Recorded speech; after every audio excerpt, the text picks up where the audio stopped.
April, I don't even know the date today. Anyway, gift from a friend. Best mouse pad I've ever used. It is, Before you,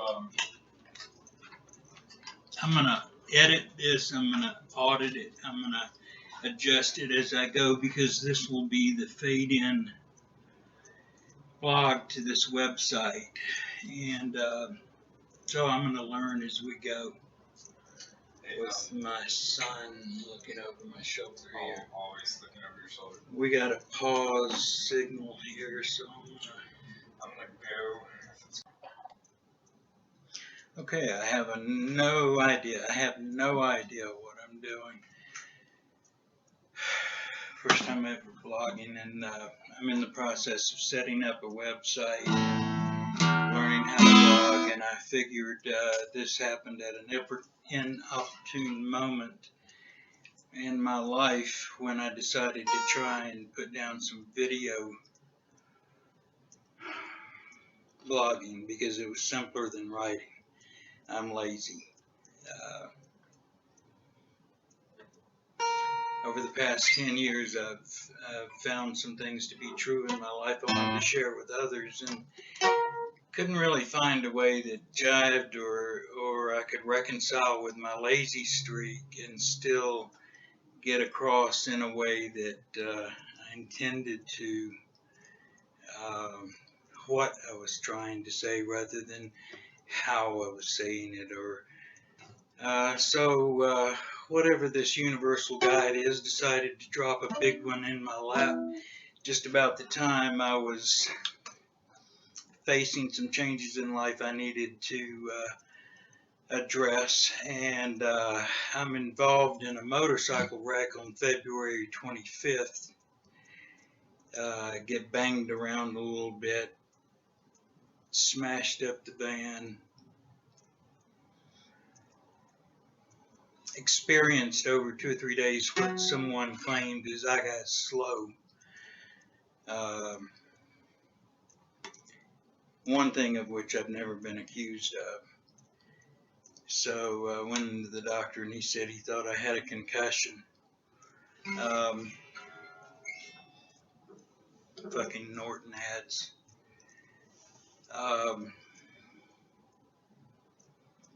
Anyway, turns out I had a concussion, I was told, so I backed off a little bit, and then about a month later I'm getting to where I feel I'm starting to feel a lot of pain, a lot of unsteadiness. Get up one morning and collapse into the chair, this table and chair next to the bed. Put a big old cut down my eye, and 3 days later I get another fall, have another fall where suddenly I'm just overwhelmed with pain all the time over old injuries, L4-5 disc ruptures from back in the 90s, and felt very overwhelmed, just couldn't think clearly. And finally, the third fall, I go into the ER, and the doc says to get together with my other physician, that they're going to have a talk and figure out what's going on, because his information from the labs doesn't jive with the information that's coming from his lab. Well, within a short period of time, a matter of 3 to 4 days, I'm in a state of non-function, literally. Couldn't walk. I felt totally disconnected from my body. The things that my brain's telling my body to do, my body's saying, fuck you. And very quickly I end up in the ER, and whole battery of tests dropped on me, and it's discovered that I have the big C and it's the system-wide type.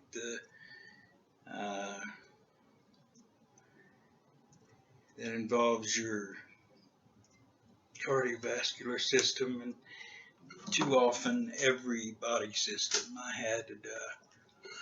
had bone marrow test done, and turns out I have the I can't even remember the name of it right now. I'm still not thinking real swift. I'll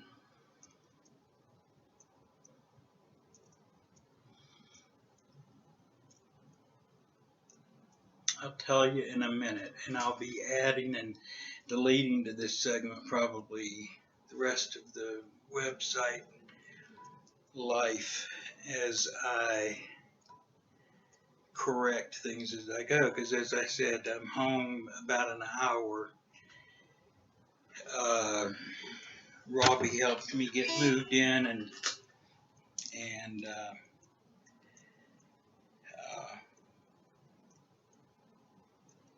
it's kind of like having a project I know has to be done. I can't think of a more ideal way to start something than to be put in a position like this where you're facing your life and you're told, okay, children, gather round. It's time for the story, and there's no looking back. There's no backing off. There's no putting off anymore. It's here. I'm told I have a type of cancer that essentially I'm aware of it in the stage that it's already as far as it can get without killing me. And what I'm going to do with it from here on out will determine whether it kills me or not, quickly or slowly. One way or another, it's going to kill me.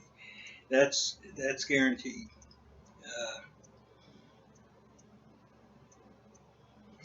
Right here in front of me. This will be the way of my death, this cancer. How that plays out to some degree is up to me, and other ways it's up to my genes, and it's up to my nutritional history, and it's up to the gifts or curses that were given to me by ancestry and by the sins of the fathers. That's something I have no control over. That's when it's time to get pissed off sometimes at whatever this is that made this world possible, is that we're told, here, take this and live with it, make the best of something. Well, fuck you. I didn't have anything to do with putting the recipe on the table, and so I have nothing to do with the eventual outcome in the macro picture. The micro picture, maybe I can impact it just slightly. I can use the tools that we have available to us today from our own technological urgings and curiosities and our refusal to go into the night quietly. But bottom line is, my heresy is what's brought me to my understanding of ways that I might help me and that others might help me. And I say heresy because that word I've heard all of my life. It's bad. I was raised in a fundamentalist Christian home. I'm not pulling punches. It's time to quit. I was raised by a small number of people called Seventh-day Adventists who embraced a belief system that said, if you're not like me, not only are you wrong, but you're wrong and my God hates you, and not only does my God hate you so much, He's not only going to burn you in an everlasting lake of fire because you're not like me, but they're all going to be happy sitting around roasting marshmallows over the flames that you're being consumed by. Now, how sick is that? How twisted is that? Just the very concept that the word Seventh-day Adventist, okay, take that into consideration for a moment. You're saying this enlightened being, this wise creator that created all of mankind in his own image, which is kind of an arrogant, vicarious little shit to begin with,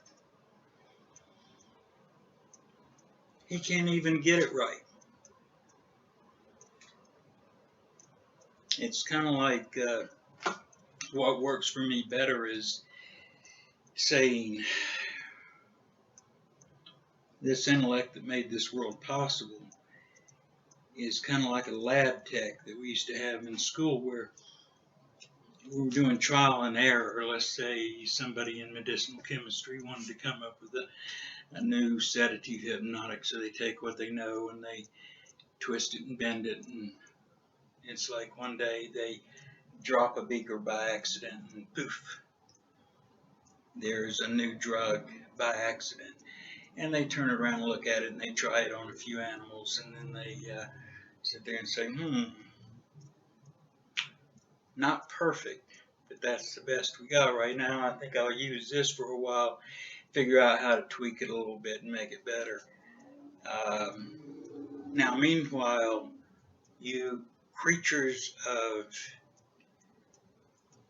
the results of my accident deal with all the crap that comes along with it not being perfect.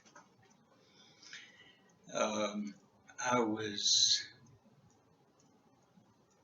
awakened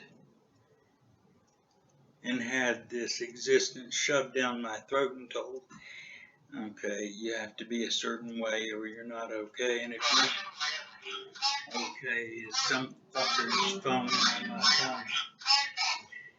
If it weren't my son, who I love more than life itself, I wouldn't answer. But this is my son, excuse me, and you're not invited.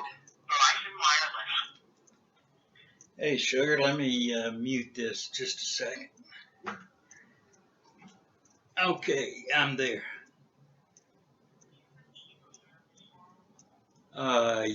Yeah, no.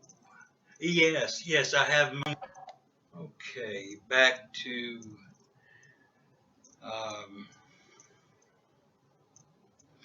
my earlier thoughts. I was asked by Robbie if I have chemo tomorrow. That was a shock to begin with, to hear those words. Secondly, I don't know. Now that shows you how